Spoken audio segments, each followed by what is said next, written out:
Hello students, today we will discuss chapter 2 meaning, scope and importance of statics in economics। आज मैं आपको statics के whole introduction के बारे में बताऊंगी। इसमें सबसे पहले आता है बच्चों डेटा और variable.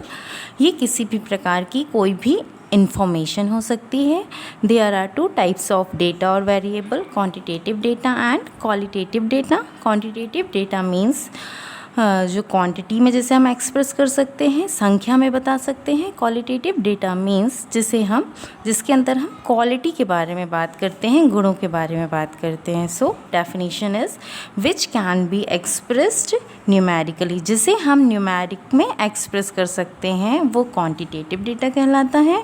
And which can not be express numerically is called qualitative data. जिसे हम क्वालिटी में डिफ़ाइन करते हैं वो क्वालिटेटिव डेटा कहलाता है। इसे हम न्यूमेरिकली एक्सप्रेस नहीं कर सकते हैं। क्वांटिटेटिव डेटा मीन्स जिसे हम संख्या में बता सकते हैं। For example weight of student and height of students. जैसे किसी बच्चे से मैं पूछूं कि आपका वेट कितना है तो वो बोलेगा 40 kg, 45 kg। हाइट पूछूंगी तो वो बोलेगा 5 फुट 4 इंच या 5 फुट 2 इंच ऐसे।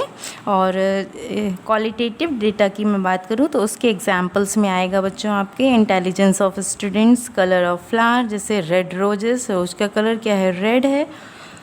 इनको हम टेक्निकली न्यूमेरिकल फॉर्म में एक्सप्रेस नहीं कर सकते, बल्कि किसी चीज़ से लिंक करके इसको हम एक्सप्रेस कर सकते हैं। जैसे इंटेलिजेंस ऑफ स्टूडेंट की इंटेलिजेंसी को हम उसके मार्क्स से अगर लिंक कर दें तो हम बता पाएंगे कि कौन सा बच्चा ज़्यादा होशियार है। Now next is meaning of statistics. The systematic treatment of quantitative expression is known as statistics. Quantitative expression के systematic treatment को हम बोलते हैं statics। और इसकी एक डेफिनेशन और है, स्टैटिक्स मीन्स डेटा और फैक्ट्स एंड फिगर्स। स्टैटिक्स क्या होते हैं? डेटा होता है, आंकड़े होते हैं जिन्हें हम फिगर्स में एक्सप्रेस कर सकते हैं। ठीक है, ये एक सिस्टमैटिक ट्रीटमेंट होता है क्वांटिटेटिव एक्सप्रेशन का।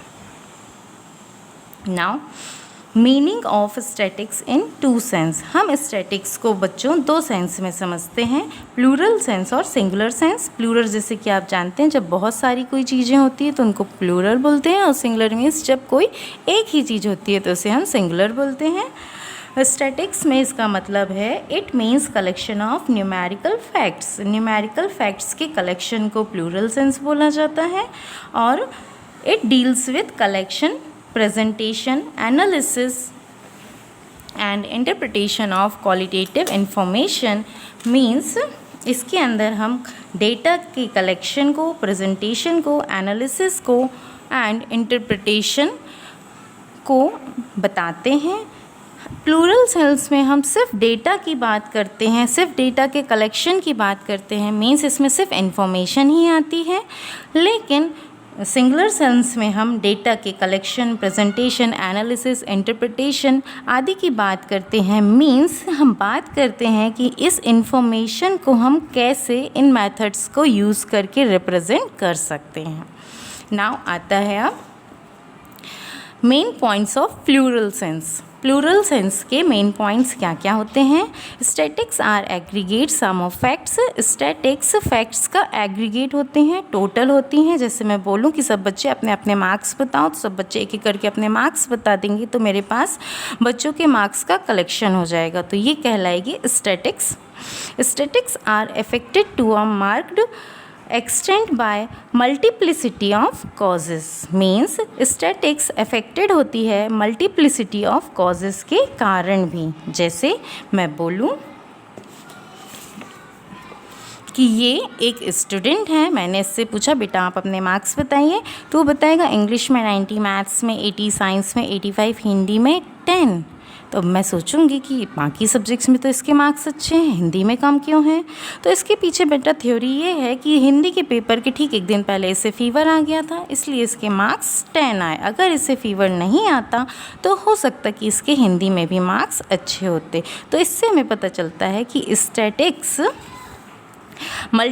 Multiplicity of causes means various reason के कारण अफेक्टेड होती है। थर्ड है स्टैटिक्स आर न्यूमेरिकली एक्सप्रेस, ये पहले भी बता चुकी हूँ कि स्टैटिक्स को न्यूमेरिकल फॉर्म में एक्सप्रेस किया जाता है, संख्यात्मक आंकड़ों के रूप में व्यक्त किया जाता है।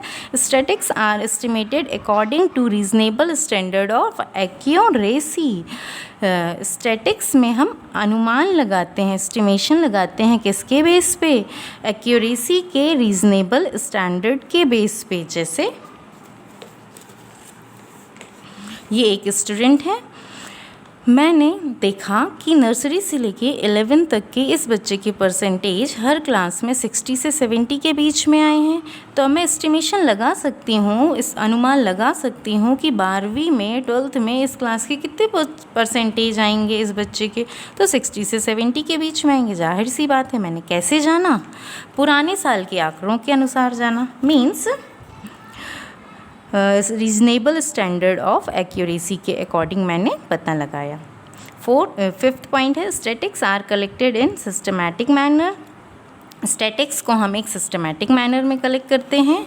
जैसे मैं बोलूँ बच्चे आप अपने अपने मार्क्स बताइए, लेकिन एक सिस्टम के अकॉर्डिंग बताइए। जिस सब्जेक्ट के मैं पूछूं आप उस सब्जेक्ट के हिसाब से ही बताइए। जैसे मैंने इंग्लिश के मार्क्स पूछे तो इसने बोला ये 20 मार्क्स मेरे आए, इसने बोला 15 मेरे मार्क्स आए, इसने 22 बताया। फिर मैंने मैथ्स के मार्क्स पूछे तो बच्चों ने अपने अपने मैथ्स के मार्क्स बता दिए। फिर मैंने सोशल साइंस के मार्क्स पूछे तो बच्चों ने अपने अपने सोशल साइंस के मार्क्स बता दिए। तो ये था एक सिस्टमैटिक मैनर में बच्चों से मैंने स्टैटिक्स कलेक्ट कर ली, डेटा कलेक्ट कर लिया।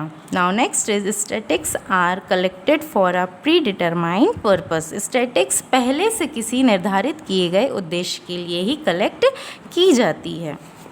जैसे मुझे ये जानना था कि इस 10th क्लास के बच्चों का रिज़ल्ट क्या रहा, तब तो मैंने उनसे इतने ढेर सारे बच्चों से उनके मार्क्स पूछे, हर सब्जेक्ट के अलग अलग, है ना। लास्ट में मैंने एक कंक्लूज़न निकाल लिया कि हाँ 10th क्लास का परसेंट इतना था।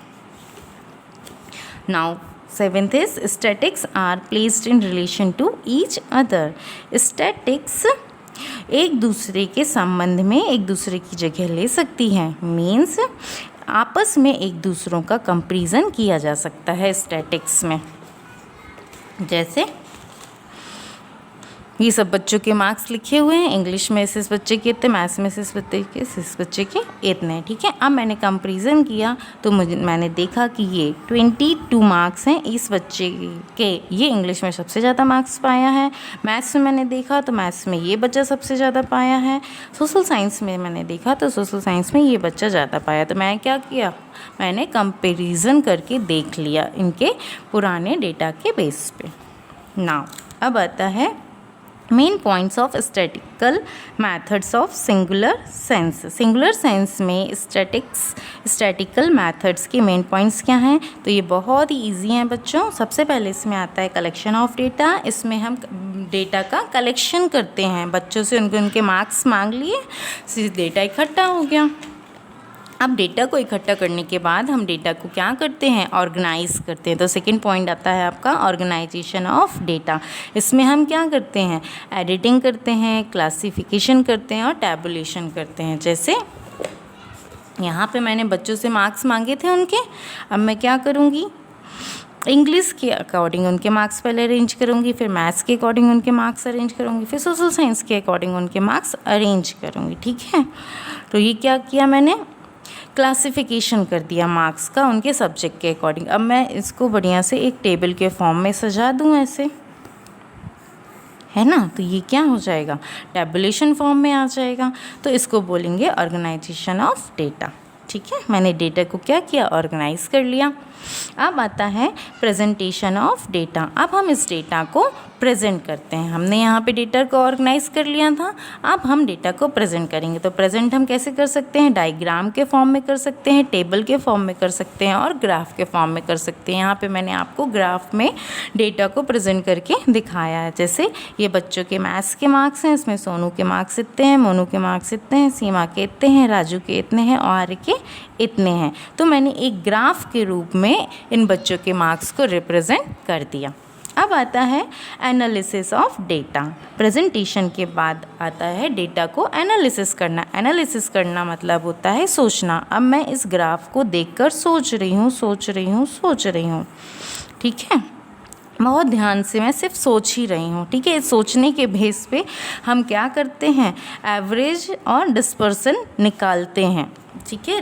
एवरेज और डिस्पर्सन मेथड्स का यूज़ करके हम स्टैटिक्स में रिज़ल्ट फाइंड करते हैं। लेकिन इनका हम आगे के चैप्टर्स में पढ़ेंगे कि ये क्या होते हैं, ठीक है। अभी एनालिसिस मतलब होता है सोचना, डेटा को बहुत ध्यान से देखना और उसके बारे में सोचते रहना, एनालिसिस करना कहलाता है उसका। लास्ट वन आता है बच्चों interpretation of data. Interpretation means होता है drawing conclusion on the basis of data analysed.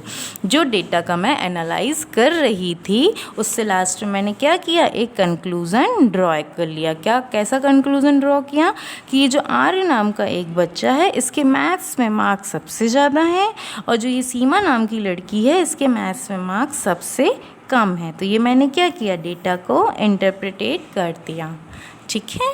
Thank you.